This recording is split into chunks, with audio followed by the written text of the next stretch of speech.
All right, so now we're into polynomials, and this is lesson 1, where we're going to introduce a lot of terminology and include some examples to back up that terminology. So when we start out in polynomials, well, polynomials has this list of vocabulary that we're going to need all throughout the unit that becomes very important here. So to start, we have something like a formula. Now, a formula is what we use to calculate something. So in previous courses, you may have learned something like c squared is equal to a squared plus b squared, or even something like the slope formula or whatever. In this case, whatever a formula is, it's just a general rule that allows us to help calculate something else. A variable is something that we use as a placeholder for quantities. So things like from exponents, x, y, z. We could even put things like p or q as well. Those are a couple more examples there. It's something that allows us to represent a quantity. Then we go into algebraic expressions, and algebraic expressions are saying, what if I give you some expression that involves variables? And they give us a couple examples below. Consider x squared plus x, or 3 plus 2 times 7. These are expressions that involves either numbers or variables, but more specifically, an algebraic expression is going to be something that involves variables. We then go on to coefficients, and coefficients are the number that gets multiplied to any given variable. So let's consider an example as follows. What if I give you 3z, or 3 times z? Well, the coefficient in this case is just the number 3 that's leading this. This brings us to what is a leading coefficient. A leading coefficient is the number that's written in front of the variable with the largest exponent. And it's really important to distinguish that it's the largest exponent that becomes our leading coefficient. And so we're going to see an example directly below about how we actually come up with this. And there's one in the box to the right, but we're going to use our example below.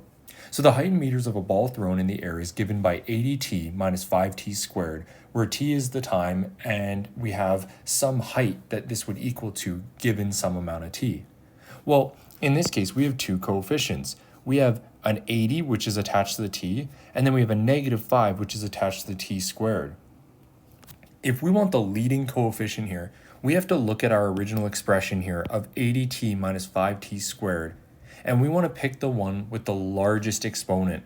Our largest exponent here is the 2 found here. So what is our leading coefficient? Our leading coefficient then becomes the negative 5 that's attached to that largest exponent, which is t. And we know this because if we look at this, the exponent of 2, or t squared, is larger or higher than the exponent of 1 on the t. All right, let's take a look at an example here. Let the coefficient of each term, or list the coefficient of each term in the expression as follows. So 3x squared minus 5xy plus 2y cubed plus 4. We're going to list all the different coefficients. So the coefficients are the number out front of a variable. In this case, I have 3, negative 5, 2, and 4. So those are my coefficients. And I could say, oh, well, what's a leading term? But I don't want to get there quite yet. So what I'm going to do is just say that my coefficients are all the numbers attached to the variables out front, and we bring their signs. So something like a negative 5, we bring that negative with it to make the negative 5. All right, let's flip the page here. We now introduce the concept of a monomial. Well, a monomial is simply a number or the product of numbers with one or more variables, where the exponents are whole numbers. So I cannot have a rational exponent or something like 1/2 or 2/3. I have to have a whole number for this. So a monomial, the product of one or more variables with numbers with a whole number exponent. So they give us some examples below. Okay, well, all of these have whole number exponents, including here where it's x to the 1. We can have a bunch of things multiplied together, and we can have coefficients and variables multiplied together. That's totally fine. Now, here's where we don't have monomials, and this is where it's really important to make a distinction. Explain why these are not monomials. Well, let's consider what our two rules are according to the definition that was given above. If I have some expression and it's in its simplest form, then it must be that there is a variable or no variables in the denominator or under a radical sign, or else this is not a monomial. So two conditions must be met. The first condition, there must not be a variable in the denominator. That's the first. And then the second is that it must not be under a radical sign. If these two conditions are met, then we know it's a monomial. If not, we say it is not a monomial. So if I go over to my examples here, well, we know from our exponents unit, our last unit, n to the negative 2 is symbolic of 1 over n to the positive 2. What do we see right away? The variable's in the denominator, therefore this is not a monomial. If I look at the second example, well, I have a rational exponent or a 1 over 2. We automatically know that that's one of the conditions that makes it not a monomial. We have to have whole numbers in the exponent. So this is not a monomial. In the third example, I have a variable in the denominator right away, just like the first example. As soon as we see that there's a variable in the denominator, it is not a monomial. And then finally, a radical. If I see that radical symbol, I know that this is also not a monomial. Now, I go into what a polynomial is. A polynomial is saying, what if I have a monomial or a sum of two or more monomials? Meaning I add or subtract more than one monomial. Well, in the first one, I have 1/3 AB. In the second, I have a binomial, which is two terms. In the second or third one, I have a trinomial. In the fourth, I have a polynomial. We'll introduce that terminology later on, but we know if we have one or more polynomials or the sum or difference of one or more monomials, this is a polynomial. Now, which of the following are not polynomials? So we're going to identify which ones are not polynomials. To do this, I have to first think, what makes a monomial? And are these even monomials? Because in order to be a polynomial, it at least has to be a monomial. So I look at the first one here. I see that I have an x to the power of 1, which is a whole number, so that's good. And then square root 2, this is actually a binomial. It's two different terms. As long as the square root doesn't include a variable, this is a polynomial. So you can say, yes, this is a polynomial. In my second example, I see right away I have a radical and a variable underneath. If this is the case, it is not a polynomial. For my third example here, I look at all the exponents and I see x to the 2, y to the 1. I see a 3 there. There's no radicals. All the exponents are whole numbers. So this is a polynomial. One or more monomials coming together. And then finally, example D, right away I see this variable in the denominator. If that's the case, this is not a polynomial. We can immediately say not a polynomial. And I'll erase that dot there. There we go. All right, so now let's deal with if I have a polynomial with a certain amount of terms added or subtracted. What does this mean for us? Well, in polynomials, a polynomial with two terms is called a binomial. What is a polynomial with three terms? With three terms, we call this a trinomial. And then finally, a polynomial with four or more terms, well, it actually has no special name. So it's not going to have something like a bi or a tri attached to it. We just strictly call it a polynomial. So the special name for that would technically just be polynomial, or that it has multiple terms in it. But the only two that get a specific one are binomial and trinomial. Now we introduced this idea of a constant term. A constant term of any given polynomial is only a number. It means there is no variables attached. If you see a variable, it cannot be a constant. Now, here's why we call it a constant term. We're going to go through these and list which ones specifically don't have variables attached. Well, in the first example, I see it's the -6. And I'm not even going to put the equals because we don't need to equal. We just want to list that. We take the coefficient, it's -6. In my example B, the one that has no variables is 12. And then finally, if I go to example C, all of these have variables, meaning there is no constant term. Now, if I want to realize what are we actually talking about with a constant term, suppose I said that x or y are an element of all the reals, or whatever variables we have. This could be a, b, c, this could be x, y. Let's say my variables are an element of the reals, meaning they can be any number on the Cartesian plane, decimal, fraction, they could be any type of negative or positive integer. Any type of value I play around with on these, I can change the x, I can change the y. Those numbers are going to go all over the place, but what is the number that stays constant or consistent no matter what happens? It's the one with no variable. Because if no variable is attached to the number, there's no room for these to change this specific number. So the number that has no variable, this one, they're not going to change, because no matter what I change a, b, x, y, or b to, it's going to remain the same, hence it's constant. Now, if I want to take terms that are like each other or like terms, and we have constant terms or one with the same variables, we can actually add or subtract their coefficients together. So let's try an example here below. We have 4x squared minus 3y minus x squared plus 5y. If I'm dealing with this example, I want to identify which terms are like each other, meaning which ones have the same variables with the same power, and then I can deal with them. So I look at this below and I say, well, we have an x squared here and an x squared here. And then I look to the y's and we have a y here and we have a y here. Here's why I organize it with different colors, because when we start dealing with these expansion terms that are quite large, we could be dealing with multiple very large terms. It's really important to get a good organizational strategy.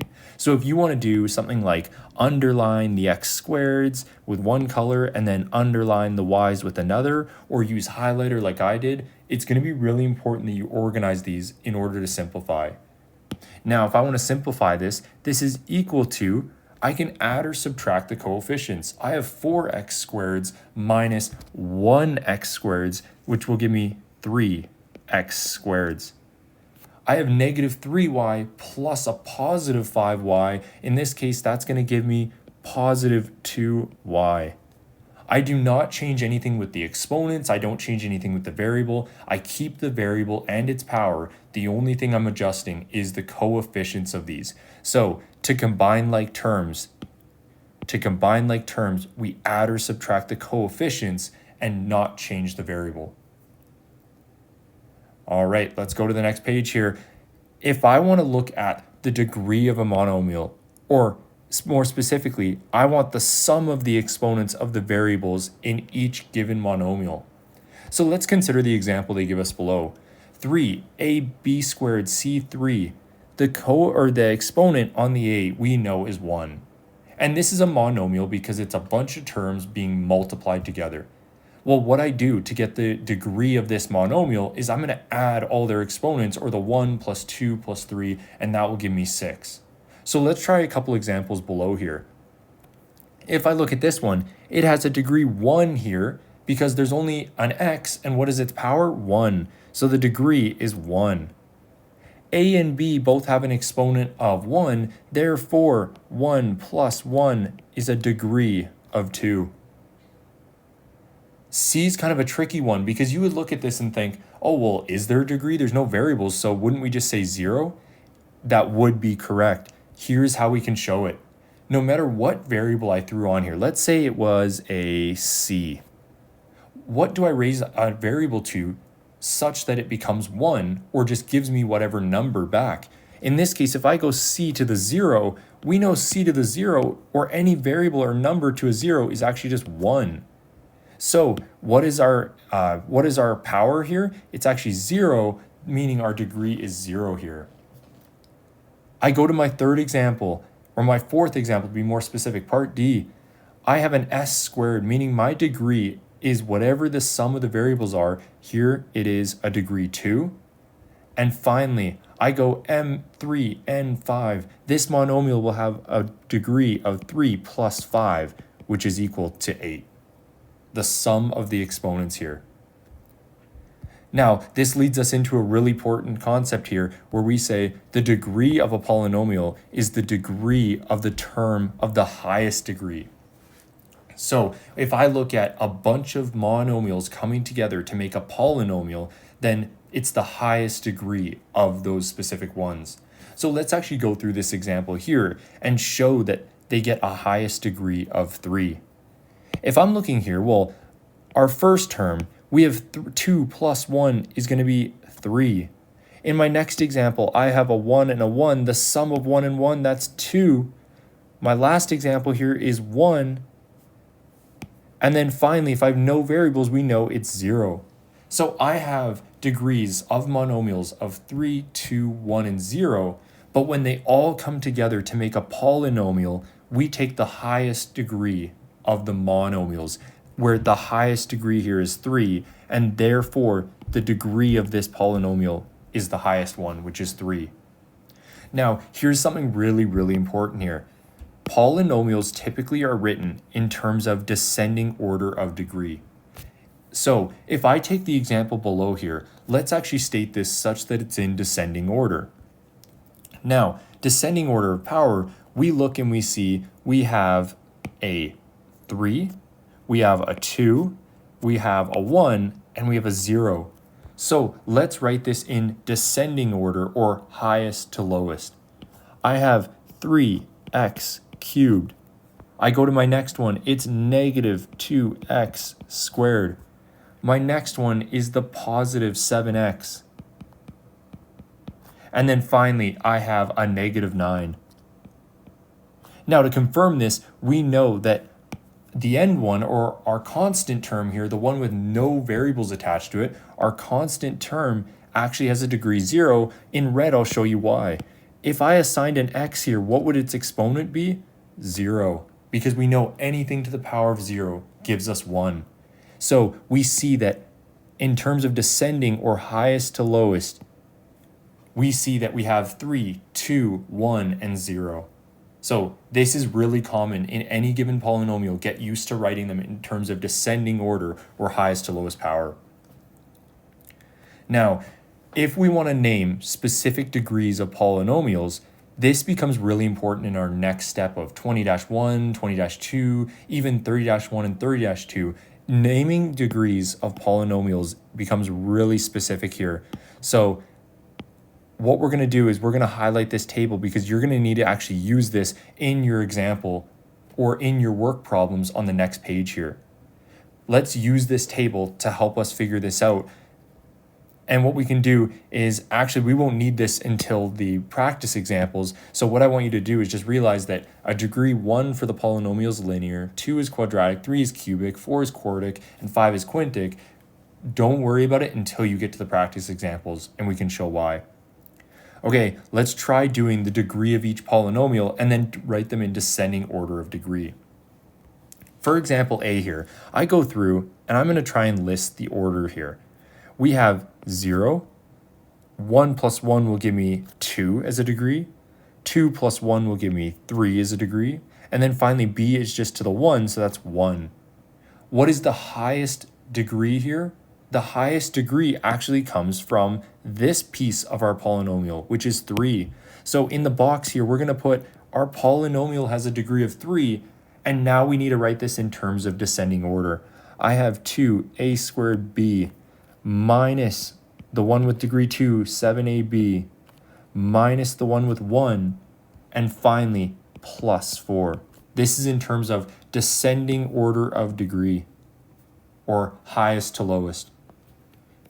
Let's try the next example. I have a degree of 1, a degree of 3, and a degree of 0. Therefore, the highest one available of the monomials is my middle term, or the degree 3. I can write this in my box here, and now I'm going to write it in descending order with the proper coefficient, t negative 3 plus 14t minus 2. This is in descending order of highest to lowest degree. All right, now state the degree of each polynomial.